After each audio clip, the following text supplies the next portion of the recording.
speaking with Emmy-nominated composer Silas Hite, who has worked on some amazing commercials, video games, TV, and film projects throughout his career.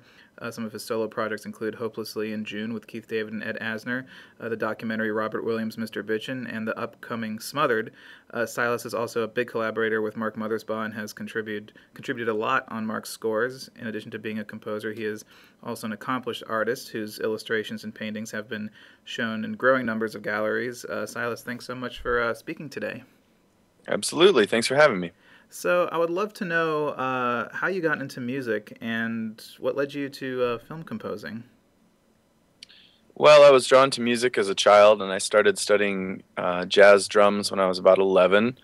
And from there, I just picked up different instruments. My father plays a lot of instruments, from guitar to bass to drums, harmonica. He's always picking up different things. And so I think that was an inspiration. And then my uncles are in Devo, and I think I grew up listening to them from a young age and just sort of had the feeling that music was always around and part of my family and something that anyone could do. And so I was drawn to it young, and then I studied composition and percussion performance as well as art in college, and then moved to Los Angeles because, you know, that's where it's at, and be scoring films. And I got an internship at Mutado, my uncle's studio, got my foot in the door there. He gave me a shot and worked my way up from smaller projects to larger ones. Awesome. So, so as a composer, what does music mean to you personally? Oh, it's everything. It's what I do when I'm quote-unquote working and when I'm quote-unquote not working. There's not really much of a separation. It's just what I do. I realized when I was younger that when I had nothing that I had to do, like you know, chores or I don't know, obligations to other people or whatever, I asked myself, you know, what do I find myself doing? And it was always picking up an instrument and, you know, playing around, making something up. And I thought maybe that's what I should you know, dedicate my life to. And so I did. Cool. So now, since you're both a sonic and visual artist, I was wondering if you keep those parts of your brain completely separate, or do they ever cross over? Like, especially since you write music for a visual medium. I think music and art both flow from the same place in my brain, and whether I'm creating a song or a drawing or a piece of score, it's about shaping it. And I always think of it sort of like a sculpture where you're just whittling away until you get to that perfect form. And music is very visual for me, and it's not done until I close my eyes and it looks right. So is there anything that you can't express through music that maybe you can express through painting or drawing, or do you find them to be kind of equal venues of expression? Ooh, that's a good question. I feel like because I spend about 80 to 90% of my time making music, that I'm better at expressing my ideas through music. But yes, there's definitely things that can be expressed, you know, more easily through drawing or painting. Obviously, you know, visual things. If I want to show someone something, you know, it can be easier that way. And I think there's an interesting crossover there between, like, you'll see this a lot in like older experimental music scores where the scores are, you know, works of art in themselves, and they're trying to express what the music is doing, and the music is very non-traditional. And I think there's an interesting crossover there. Cool. I can barely draw a stick figure, but when I write, edit, or direct, I use film scores as my kind of creative inspiration. So sounds sort of influence, I guess, my visuals. So I guess flipping it from a music standpoint, what influences your music the most, especially when you're working on a film? Is it the story, the setting, the characters? What really kind of speaks to you loudly in those first few moments when you're kind of crafting your sound? I think usually, you know, I'll speak with the director ahead of time and already have a little bit of a sense of the film, and then I'll watch it, and the pacing, the mood, even in deriving some of that from the temp music as well. I'll pull all of that in, but it all kind of works together, and the actors, like, you know, how much emotion they're putting in, or perhaps if they're lacking and it needs a boost, you know, the music can do that. So I'm sort of soaking all that in, and then I try not to really overthink it, and I'll usually have an idea of what instrument I want to start with, and then I just throw my hands on the keyboard or on the guitar or, you know, drum set or whatever it is, and then just sort of let it start coming out. and I try not to really overanalyze that first step too much and just go for it. And usually, I've come to trust my instincts, and usually, I would say 99% of the time, that first impulse is correct. Oh, cool. Yeah, I know a lot of people go with their gut. A lot of times they say that their first instinct's usually the right one. So, It wasn't always that way. I think it took time to develop that as well. But yeah, it's something that once you trust it and go with it, I think it becomes the most pure sort of expression, and often the best piece of music that you could write. I think when you start revising something, multiple times, you may touch, it may help the picture in some ways, and if you have a good director and get good feedback, that's certainly part of it, and it can get better. But a lot of times that first pure creative reaction can be the best thing. So you also have worked on a lot of commercials, very huge campaigns behind a lot of big products and companies, and I know that's a very kind of not often discussed aspect of scoring, but it is. It's part of media, and so I think it would be quite a challenge to like hone down something into 15 or 30 seconds. What goes into writing a commercial, and what kind of process is that? Yes, I think it's an excellent process for any composer. I've learned it. I've done many commercials and many more commercial demos that didn't end up selling or whatever.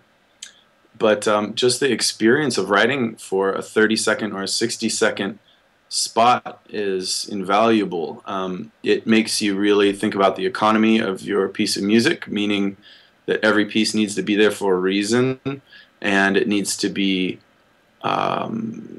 interesting enough to keep the listener's attention, but not so interesting that it just detracts from the short message that's being delivered. And it's all about delivering just a clear, concise piece of music, and it's much harder said than done.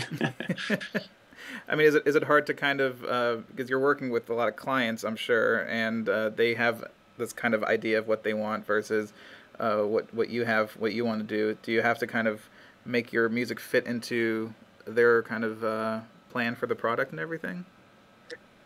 Yeah, most of the time they have a pretty clear idea or a lot of direction.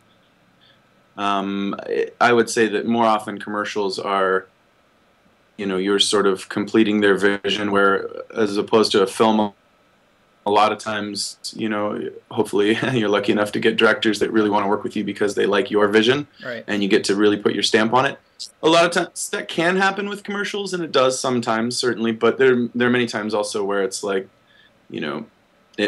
this music really needs to serve the picture in these specific ways, yet be interesting and creative, make it happen. And there's a lot of direction, a lot of input, and it's certainly not for the faint of heart or people who can't take criticism and feedback, because there are many people, from the client to the ad agency to sometimes a music house as an intermediary, many different people giving feedback and direction, and you have to be able to take it and assimilate it all and make it sound very natural. And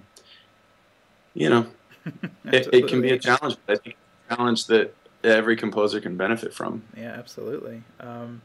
And you've also worked with Mark Mothersbaugh on many of his scores, and he's also, your uncle as well. What's it like working and, learning from a family member?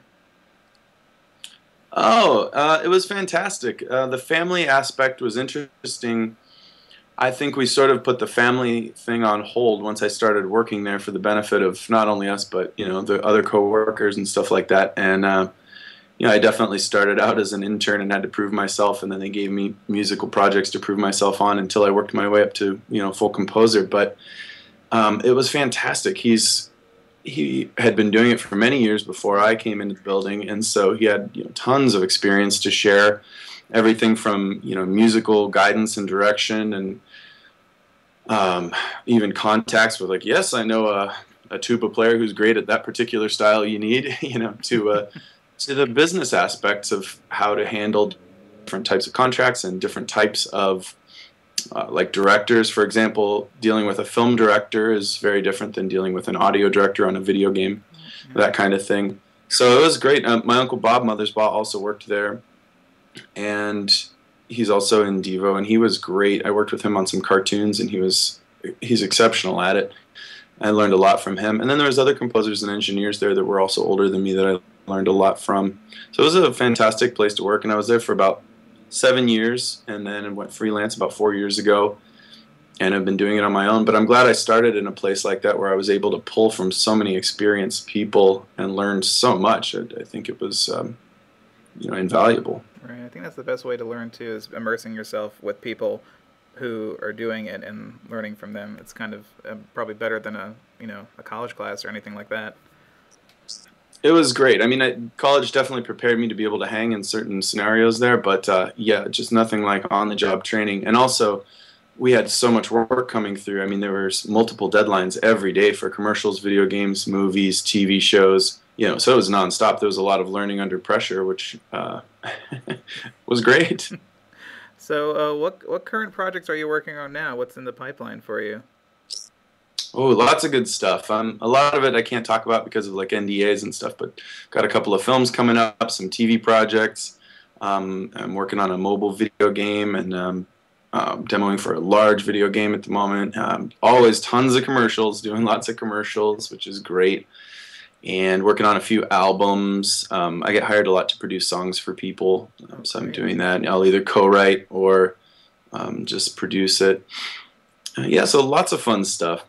I mean, that sounds like a great variety of things too. So you're always kind of keeping it varied and I guess stimulating as well for your creativity. That sounds awesome.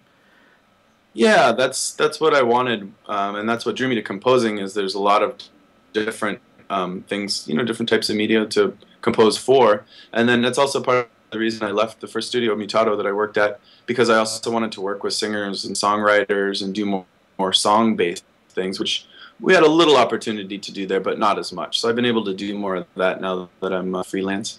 Well, to wrap up, I always like to ask composers this one question, and so if you could score any film ever made with no disrespect to the original composer or the score itself, what film would you choose?